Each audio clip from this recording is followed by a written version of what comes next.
Well, hello, my good people. You know what I want to do? I want to read you all a story out of the Bible for my birthday. My spirit led me to read this story out of the Bible. And when I read it, I cried and I laughed with God. And my spirit said, you should share it. So that's what I'm going to do. I'm going to be obedient and I'm going to share it. But I'm going to tell you now, some of the names in the Bible I don't get correct. All right. So I'm going to say it the way I say it. And I'm going to read it the way I interpret it. Okay. But I'm going to give it to you the way I got it. All right. So I am in Mark chapter 5, and I'm starting at verse 21. Here it goes.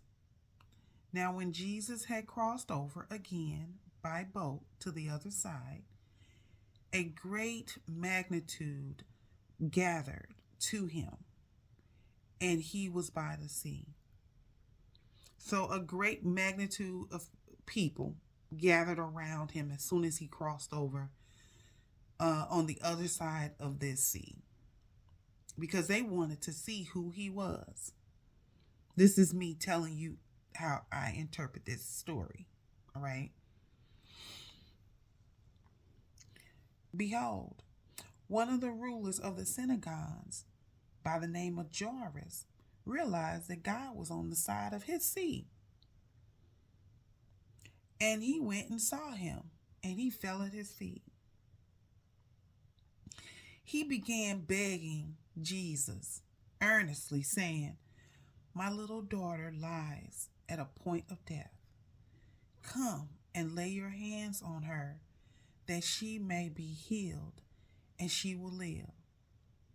So Jesus said, okay, I'm going to go. And Jesus went with him. And a great magnitude of people followed him to see what was going to go on. Now, within this certain crowd, a woman had a flow of blood for 12 years. And she suffered many things throughout these years with different doctors and spent all her money with them and was no better, but rather growing worse. When she heard about Jesus, she came behind him in that crowd and touched his garment. For she said, if only I may touch his clothes, I shall be made well.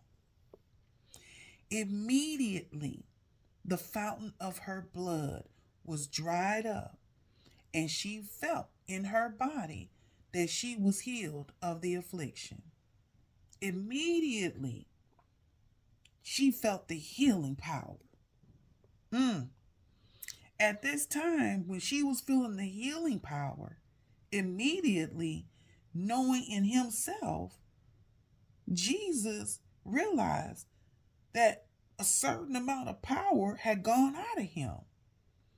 And he turned around in the crowd and said, who touched my clothes? But his disciples said to him, when you see all of these people and you gonna sit there and say, who touched your clothes? That is when I started cracking up laughing because I can see it visually in my head. Somebody just came over and she ain't even really touched, like pull on his clothes. She just touched his clothes and she felt the power. And then God felt the power leave from him and go turn around and say, who touched me? And one of his disciples say, dude, do you see all these people? And you gonna say, who touched me? Like we can figure that out?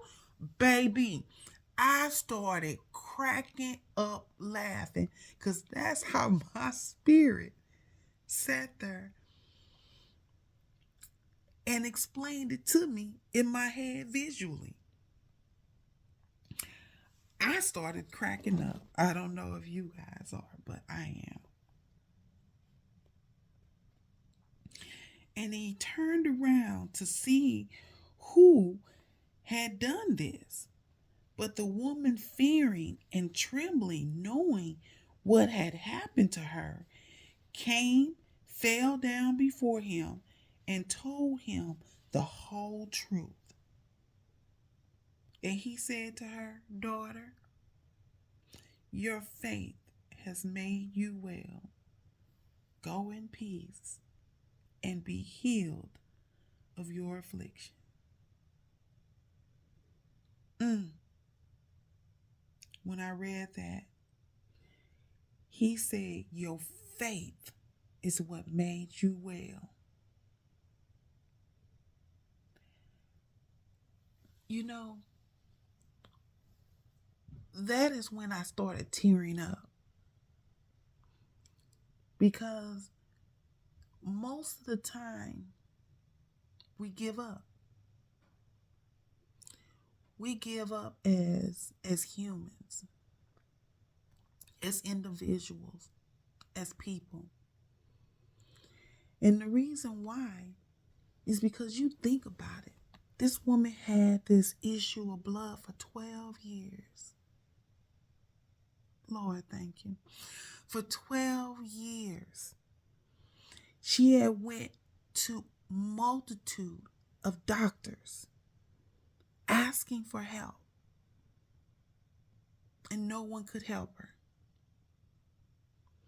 But when she got a chance to say, "If only I can touch his garment," not that he lay hands on her. She didn't say, "If he just lay hands on me," like this, like the ruler of this synagogue came and said, "Just lay hands on my daughter, that you will heal her and that she can live." This woman wasn't even saying that. She said, "Only if I can touch." It could be a fingertip. Touch his garment, that she will be made well. And when I read that, and God said, "Your faith is what healed you," she believed so deeply in her heart, because she had done all that she can do. She's done all she can. And her faith still stays strong about who Jesus was and what he can do. What God can do, she kept the faith. And that's what healed her. That's why I started crying, because that's powerful. I don't know if you see it. I don't know if you feel it. And if you're not feeling it and receiving it now, maybe it's for later. But your faith is what needs to stay strong. Anyway, that was the quick intermission. Let's get back to it.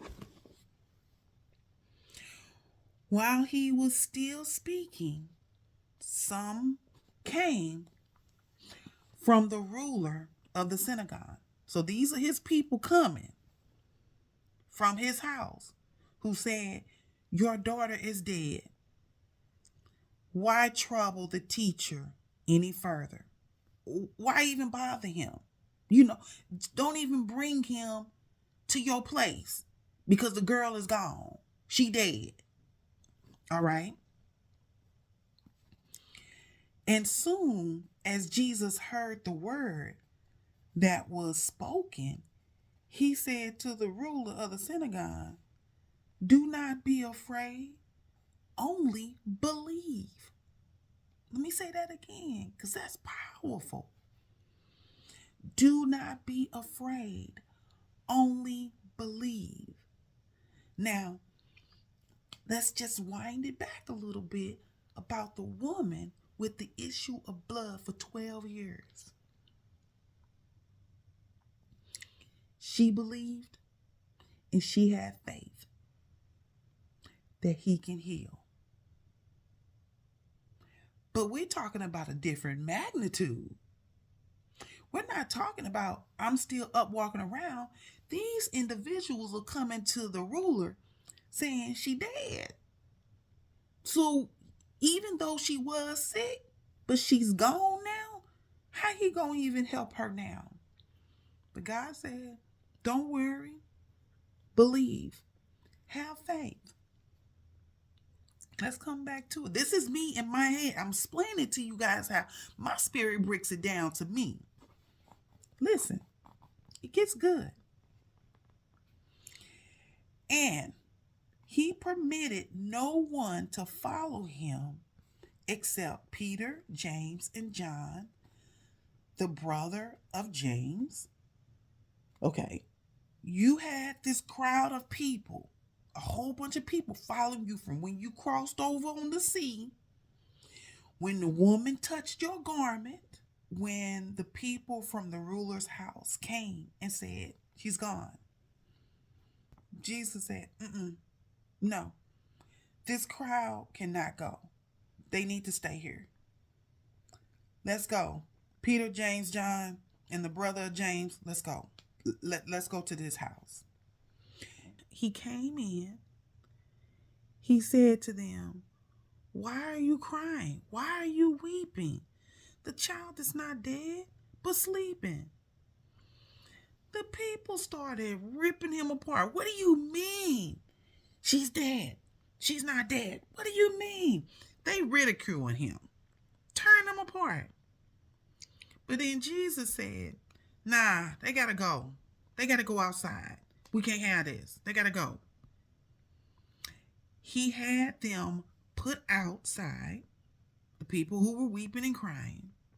He only took the father, the mother of the child, and those who were with him, which was Peter, James, John, and the brother of James. He only took them, entered where the child was lying.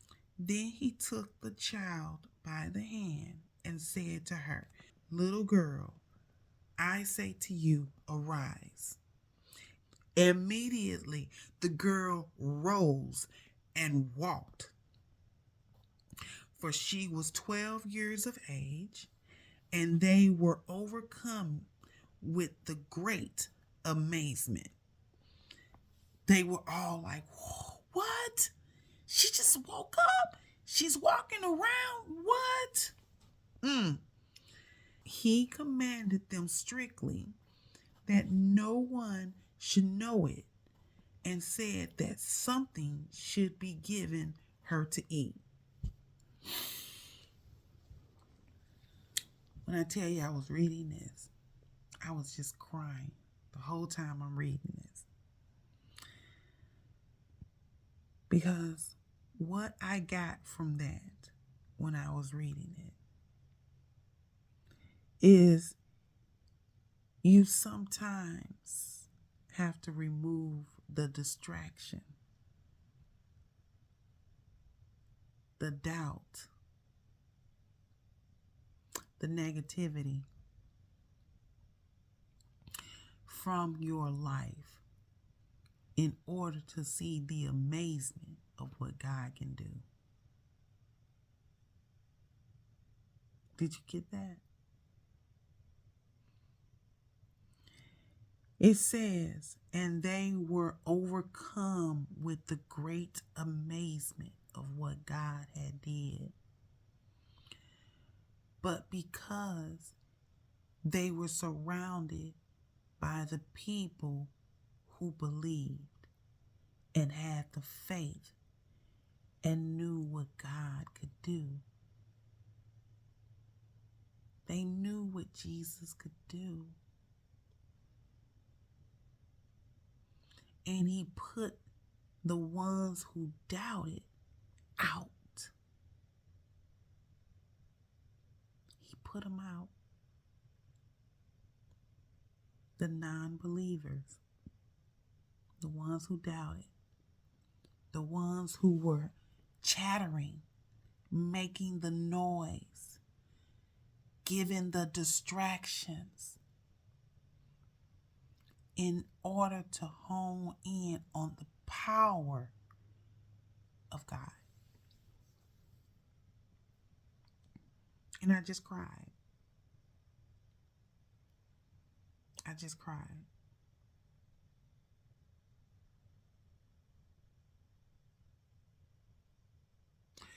I don't know who this is for, but if you receive it, take it and do what you need to do with it. Okay? That's what I wanted to do for my birthday, is read you all a story. Anyway, have a wonderful, beautiful night, evening, afternoon. All right, my good people, I will talk to you later. Bye. I'm not going to give a scripture of the day. Not today. Because I gave you something to read. If anything, I'm going to put it in. Mark chapter 5, verse 21 through 43. Read it for yourself. Maybe reading it for yourself, it'll touch you in a different way. Okay? Bye-bye.